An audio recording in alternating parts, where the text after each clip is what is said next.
அந்த பெற்றுக்கொண்டு அலைபாயும் கடலோரம் பேய்களாக நடமாடுகிறார்கள். நான் ஒன்றும் தெரியாதவன் போன்று புறப்பட்டு வந்தேன். ஜெயா விஜயா, யாரால் உங்களுக்கு இந்த கதி ஏற்பட்டது? நடந்தவற்றை விளக்கினார்கள். அண்டவா, இதுக்கு விமோசனம் எப்படி? நீங்கள் 7 பிறவி எடுக்க வேண்டுமா அல்லது முப்பிறவி எடுக்க வேண்டுமா? 7 பிறவி என்றால் எப்படி என்றார்கள்?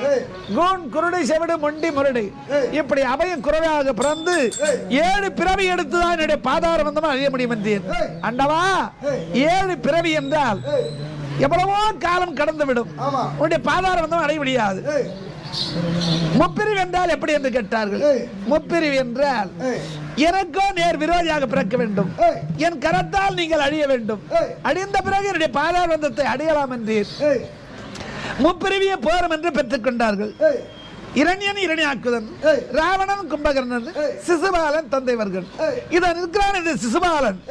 இவருடைய தாயார் சுருதியேவி வயத்து சுருதியவிக்கும் தபகோச மன்னருக்கும் மகனாக பிறந்தார்.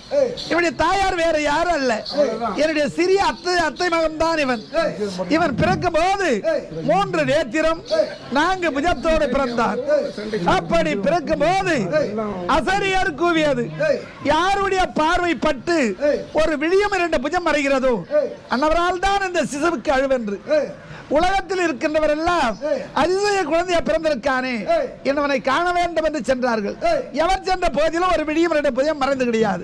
என்னுடைய அண்ணா பலராம சக்கரவர்த்தியார் கண்ணான்னாரு. என்ன கண்ணா, அத்தைக்கு அதிசய குழந்தை பிறந்திருக்கானா, காணலாம் வாடா என்று அழைத்தார். அண்ணா அழைத்தார், நான் எப்போதுமே மறுப்பது கிடையாது.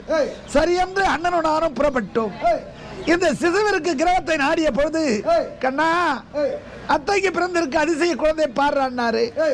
நான் உற்று பார்த்தேன், ஒரு விழி மறைந்தது. அண்ணா, இந்த குழந்தை ரொம்ப அழகா இருக்கான் அப்படி என்று தொட்டு தழுவினேன். 2 புஜமும் மறைந்தது. அந்த நேரம் இவருடைய தாயாருடைய பாதத்தை பற்றி கொண்டாள். அத்தை, என்னுடைய பாதத்தை பற்றி கொண்டீர, என்ன காரணம்? என் மகன் அழிய வேண்டும் என்றால் உடைய கரத்தால் தான் அழிய வேண்டும். எப்படி அத்தை? ஒரு முகூர்த்த நேரம், அந்த முகூர்த்த நேரத்தில் 100 தப்பிதம் செய்யும் வரையில் அவன் மீது நீ கணை தொடுக்க கூடாது அப்படி என்றார். பஞ்ச பாண்டவர்கள் வேள்வி செய்கிறார்கள். இந்த பெருத்த சபையில் ஆண்டவன் அமர்ந்திருக்கிறார் என்று மக்கள் எல்லாம் யோசித்து பார்க்கிறார்கள். இந்த நேரத்தில் வாய்க்கு வந்தவாறு ஏசுகிறான். 99 தவறு செய்தான், இருப்பது 1. இதோடு தப்பித்தால் என்னுடைய கருத்திற்கு சக்கரத்தை விடுத்து அவருடைய சிரசை ஓடு. என் தம்பி சிசுபால போச்சல் போத்துட்டா. ஆமா ஆமா ஐயா, என்னடா ஏங்க 99 தவறு செய்திருக்கீங்களா? இதோட போனா போய்ச்சிக்கிறீங்களா? காட்ட போட்டதுல ஏனுங்க நவையால குடுக்குற மால் வந்து உறுதியா ராத்திரியா குடுத்துறோம். அந்த கண்ணே டேய், அழகருக்கு நீ சரியாயோ தலசையர் கோயில குடிக்கினாட்டு நாடகங்களுக்கு சரியாயோ தலசையர். அட உருக்குடா இருந்தா என்பத வாரியாயோ, அட உருக்குடா இருந்தா என்பத வாரியாயோ. டேய் கண்ணா, டேய் காரல் குடியன், கம்பளி தடியன், ஜாதி இளையன், மாவேலன் பெண்ணான எவனா பீடி புடிச்சுக்கணும், சூட்டு புடிச்சுக்கணும். உனக்கு அந்த பழக்கம் இல்லை கட்டி போதே பூட்சிருப்பு காலேஜ் போகும்போது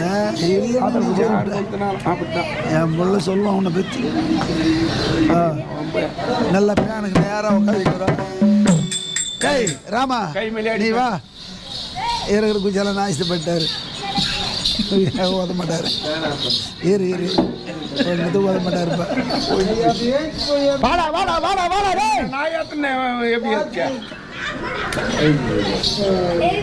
அதுவும் போச்சு. மன்னவன் தூதி கண்ணால சம்பாதிக்க மகன் சுந்தரமான ஆண்டில போஜானை நல்ல குமர தாமரை ஜனை இந்த ஜனை சாலை குளிக்கும் தங்க சேலை திருடி கொண்டார். இவன் சாலை குளிக்கும் தங்க சேலை திருடி கொண்டார். குண்டமரத்தில் அங்கே அவன் கட்டினார், கண்டியரை சின்னவரை காட்டினார், சுரத்தி ஓட்டினார். கட்டி திரிந்தது ஆடி மாடு கேட்கும்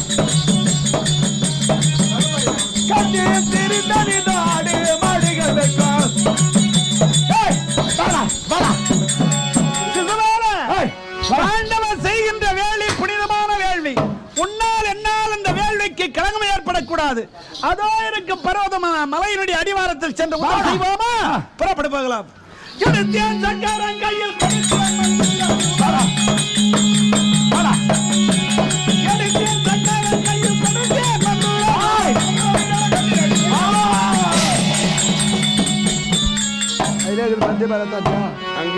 தர்மநந்தனா, இந்த வேள்விக்கு தடையாக இருந்தவரெல்லாம் அழிந்தார்கள்.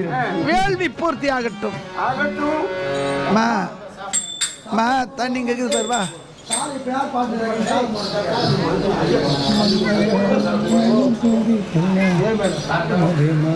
வா இருக்கேன். யாகம் செய்து முடித்தார். அது அமைக்க தண்ணி எடுத்த முதல்ல.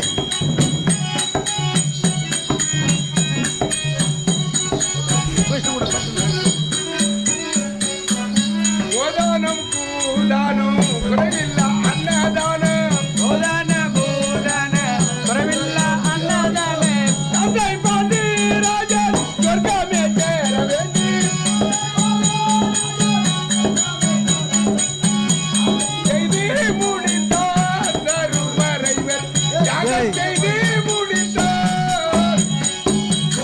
சாந்திமே உருவாய் கண்ட தருமரி ஆண்டவா, உடைய தந்தையா விளங்கிய பாண்ட மன்னன் நரகத்திலே இருந்தவர் 4ஆம் பதிய சொர்க்கத்தை அடைந்து விட்டார். இந்த வேள்விக்காக பசியோடு பட்டினியோடு காத்திருக்கிறார் மக்கள். ஆமா, இந்த வேள்வியில் யாராருக்கு என்னென்ன வேலை தெரியுமா? என்னென்ன?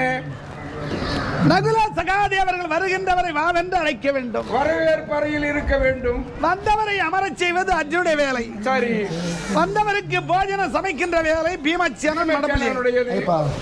போஜனத்தை பரிமாறுகின்ற வேலை தங்க அது இருக்கட்டும். ஆமா, எங்கேயும் போவாது.